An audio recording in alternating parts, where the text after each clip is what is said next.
¿Qué tal? ¿Cómo están? Qué gusto saludarles. Buenas noches. Bienvenidos a un Expediente TVC, que hoy vamos a hablar, mire, de tres cosas: de dinero, de política y de comunicación.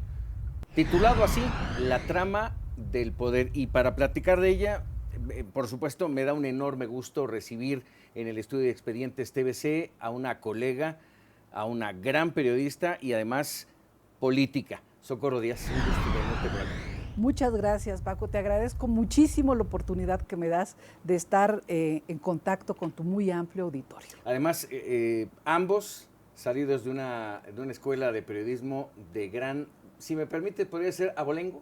Así es, la Escuela Septién García, Carlos Septién García, yo creo que es una de las escuelas formadoras de periodistas profesionales más consistente y yo creo que eficiente, porque una buena parte de sus egresados hemos hecho periodismo práctico. Práctico, así es. A ver, dime, Socorro, la trama del poder.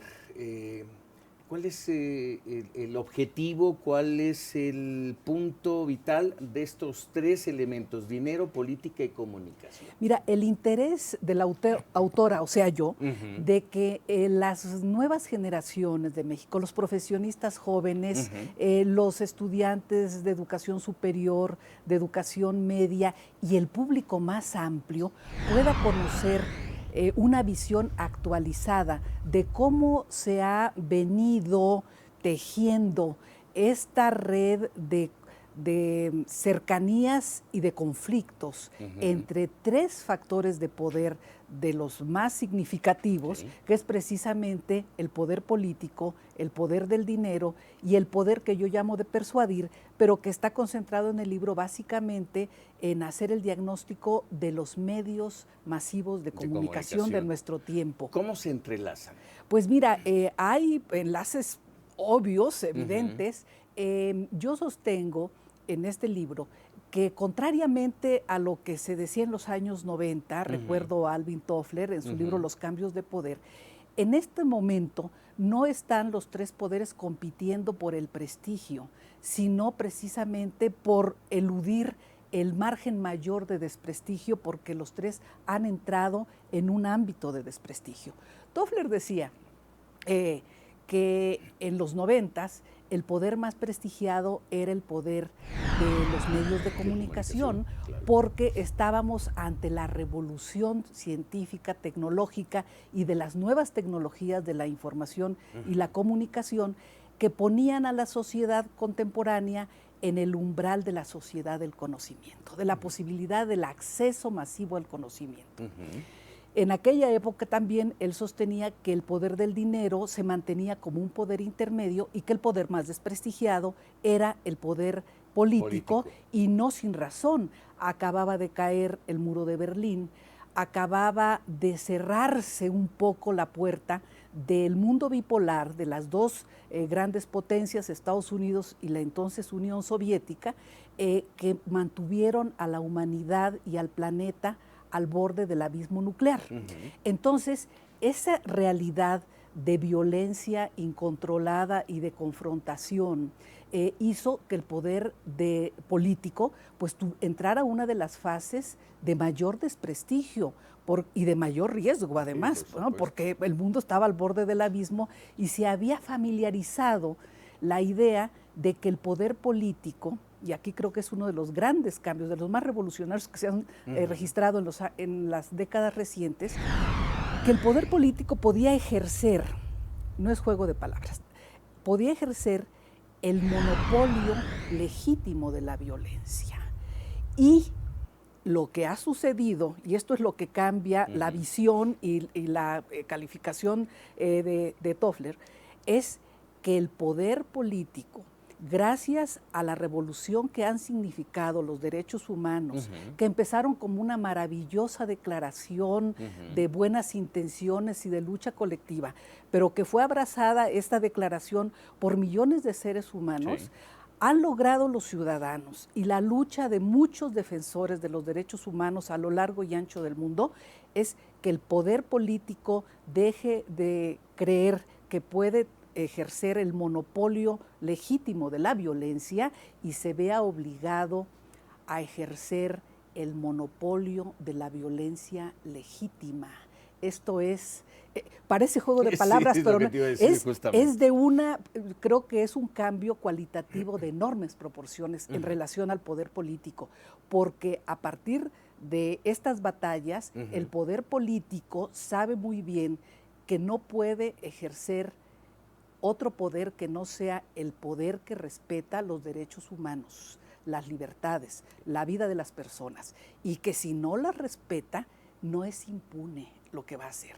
Lo van a demandar. Que se lo van a demandar, sí, y que se va a castigar a la gente que rompa este punto central de un esfuerzo civilizatorio porque el poder político respete a las personas, a la vida, a sus derechos fundamentales. Es una revisión, Socorro, hasta donde estoy entendiendo, una revisión de estos tres poderes, de estos tres factores importantes a nivel global. Así es. Y fíjate que quiero yo aquí hacer un reconocimiento a mi editor, Daniel Mesino, y a mi correctora ¿De estilo? pues más que de estilo, de edición, revisora de la edición, sí, que es María Teresa Solana, de Grafía Editores, porque ciertamente la visión es global, pero Daniel Mesino me aconsejó y yo le hice caso. Socorro, ponle más anclas en la realidad de México. O sea, a eso iba. Visión global, pero con iba. ancla en la realidad de México. ¿Cómo está esa realidad? Pues mira, esa realidad no es muy diferente a la que ocurre en el mundo. Digo, porque cuando vemos tantos conflictos, tanta realidad de sociedad indignada, yo no hablo de malestar, hay molestia, hay indignación entre la gente en México, entre los ciudadanos, porque le están demandando al poder político que haga frente a los enormes desafíos que vive el país. Y en el caso específico de Teresa, de Teresa Solana, yo le agradezco que me haya aconsejado: oye, Socorro, si tú dices que quieres que este libro llegue, como he querido, y así lo escribí, al mayor público posible, a la gente más amplia, pues tienes que reconocer que no estás hablando entre un grupo de académicos, ni entre un grupo, sino que, por ejemplo, si dices, si te estás refiriendo al filósofo español José Ortega y Gasset, político y filósofo, pues no digas nada más Ortega, pon José Ortega y Gasset, entonces le agradezco mucho que haya hecho una revisión de mi texto, no burocrática ni por salir de paso, sino realmente con la idea de aclarar lo más posible las cosas. Entonces, en México estamos viviendo una sociedad que le está exigiendo al poder político, fíjate, que la represente. Porque yo no le ahorro críticas al poder político en el libro, a lo largo del libro. Sí sostengo que para que haya democracias estables en México y en el mundo, se necesitan partidos políticos. Esto es el tema. Y que ahí hay que exigir, ¿no? Para eso, esa finalidad. Porque los partidos han sido grandes pilares, los grandes pilares que han sostenido a la democracia representativa en el siglo XIX y en el siglo XX. Pero de pronto pareciera que quieren vivir desvaríos en el poder político y pensar que se puede avanzar en la vida democrática sin los partidos políticos. Pero pareciera en este momento que se desmoronan en México. Mira, en México viven los partidos políticos un proceso de pulverización y de corrupción. Sí, las tremendo, dos cosas. Tremendo. Y las dos realidades se retroalimentan, ¿no? ¿Por qué hay pulverización? Porque de pronto entró una plaga de ambición, de codicia, de rapacidad por pelearse, por disputarse el financiamiento público. En en este país y en la mayor parte de los países se financian los partidos políticos con recursos públicos. Esto es con nuestros impuestos. Y entonces ha sido una pugna por pelear las prerrogativas. Esta es una realidad. El poder del dinero. Ahí está el poder del dinero. El poder del dinero. Y entonces han hecho a un lado los partidos políticos, y ese creo que es el reclamo de las sociedades contemporáneas, que los representen y que representen a las sociedades y a los ciudadanos en lo que son sus aspiraciones y sus demandas legítimas. que es, en un país como el nuestro, seguridad, mejores sistemas de educación y de salud, respeto a los derechos humanos, respeto a la vida. No corrupción. Por supuesto, ejercicio, y voy a decir, eficaz y honesto de los recursos públicos. Transparencia. Y las dos cosas van de la mano. No puede haber un ejercicio honesto de los recursos públicos si hay ineficiencia, y no puede haber eficiencia si hay un manejo corrupto de los recursos públicos, porque el funcionario que no está pensando en cómo resolver un problema, cómo contratar al proveedor que dé el mejor precio en el mejor tiempo, en el menor tiempo posible y que sea el más solvente, sino que está pensando cómo obtener, bueno, ahora lo dicen así, un moche de un contrato, perdóname, no es eficiente, es corrupto y es ineficiente. Entonces, sí, la gente está demandando lo que yo llamo en el libro que se cumpla una agenda de temas intermedios, no los grandes temas que durante años plantearon los partidos, la democracia integral, la sociedad perfecta, la inconformidad creadora, cosas así. Perdóname que lo estoy usando, porque sí uso algún tema de un estilo medio irónico en estas cuestiones. La gente quiere lo que acabo de decir, y tú los has señalado muy bien, Paco, el tema del ejercicio honesto, honrado de los recursos, la administración transparente, etcétera, ¿no? Y esa demanda se expresó perfectamente hace apenas unos días en el proceso electoral del 2016, y ahí por ello también parte de los resultados. Socorro, vamos a hacer una muy breve pausa. Regresamos, tenemos mucho todavía que platicar de la trama del poder aquí en Expedientes TVC. Volvemos. Es el poder político el que todavía tiene la posibilidad de encauzar y controlar la realidad de una sociedad compleja como es la de México. Continuamos aquí en Expedientes TVC platicando de esta trama del poder con Socorro Díaz. Socorro, estábamos hablando un poco hace un momento, e incluso fuera del aire, del tema de la globalización de esta trama del poder.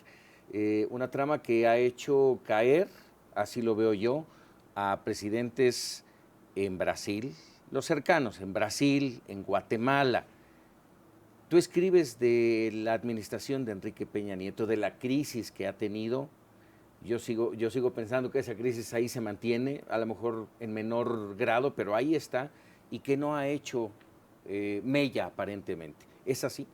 Pues mira, yo creo que el gobierno del presidente Peña, y ahí doy datos específicos, sufrió una sacudida muy severa en el 2014. Sí. Porque en el 2014 el tema de Ayotzinapa, de ese crimen horrendo de Ayotzinapa, en el que murieron más de 43 estudiantes de una normal rural, es sin lugar a dudas un crimen espantoso, que pone al país frente al espejo negro, o sea, frente al México oscuro. Yo creo que nuestro país tiene su parte luminosa, alegre, vital, con voluntad de luchar y de vivir, pero este es un capítulo espantoso. Ahora, fue un detonador, pero creo que el fondo estructural del conflicto lo generan las reformas muy ambiciosas, muchas, que tocan muchos intereses al mismo tiempo y que se dan en un espacio específico con un acuerdo, el Pacto por México y demás. Entonces, creo que ahí la acumulación de reformas tuvo un detonador en el 2014 y sí hubo una sacudida muy amplia de sectores sociales y de grupos de poder, de los poderes fácticos que le quisieron cobrar al gobierno de México un paquete de reformas que yo denomino de centro derecha, porque ese creo que es el perfil del actual gobierno. Sí. Entonces, fueron muchas reformas acumuladas, algunas con efectos de corto plazo, creo que solo una, la reforma fiscal, que es una reforma muy ambiciosa, hacía muchas décadas que no se hacía una reforma de esta naturaleza, Sí, claro. y que tocó los intereses de los grandes grupos económicos, ¿no? También tocó a algunos causantes cautivos, como somos algunos, y cumplidos, Sí. pero en realidad sí tocó a los grandes intereses económicos radicados en México y con a veces sus empresas, sus matrices fuera de México, ¿no? Esta fue una realidad. Y otras reformas que también tocaron diferentes ámbitos, pero que no son de ese tipo de reformas que yo digo tienen costos de corto plazo y resultados de largo plazo. Entonces era un paquete bastante conflictivo, como es el hecho, y sufrió. Ahora, no terminó el gobierno en esa circunstancia, como infortunadamente ha vivido una experiencia Brasil. Como está pues sacudida en este momento Venezuela, etcétera, porque voy a decirlo con toda franqueza. Yo creo que México tiene instituciones políticas y sociales mucho más sólidas que las que tienen Brasil y la mayor parte de los países sudamericanos. ¿Por qué? Porque la gente como yo, no te voy a involucrar en términos etarios, en términos de edad conmigo, no voy a decir y como tú, sino como yo. Nosotros vivimos la experiencia en los años 70 y supimos lo que fue el ciclo de las dictaduras sudamericanas y centroamericanas. Sí. México fue, creo que el único país importante, grande de América Latina que no tuvo golpes de Estado. O sea, que ha tenido una estabilidad política con muchos cambios, como estamos viviendo en esta época de cambios democráticos, donde vivimos todas las formalidades de la vida democrática. Pero en esos años se vivía la estabilidad política de un partido prácticamente único. Digo, porque también esa es una realidad, pero México no tuvo golpes de Estado. Y el hecho de que no haya tenido golpes de Estado, creo que le han permitido generar instituciones sociales, instituciones políticas e instituciones económicas que pueden resistir o pudieron resistir un vendaval del tamaño del que se vivió en el 2014. Esa es mi explicación. Yo por eso, Paco, siendo crítica con el poder político, y no le ahorro en México críticas a las instituciones políticas que están con defectos y carencias y a los propios desvíos de los partidos políticos, a los desvaríos de los partidos políticos, yo sostengo que el poder más rescatable de los tres es el poder político. Y yo creo que son las actuales generaciones las que pueden vigilar, obligar, supervisar, y apoyar al poder político para que pueda enfrentar los enormes desafíos que se viven en el mundo y que se viven en México.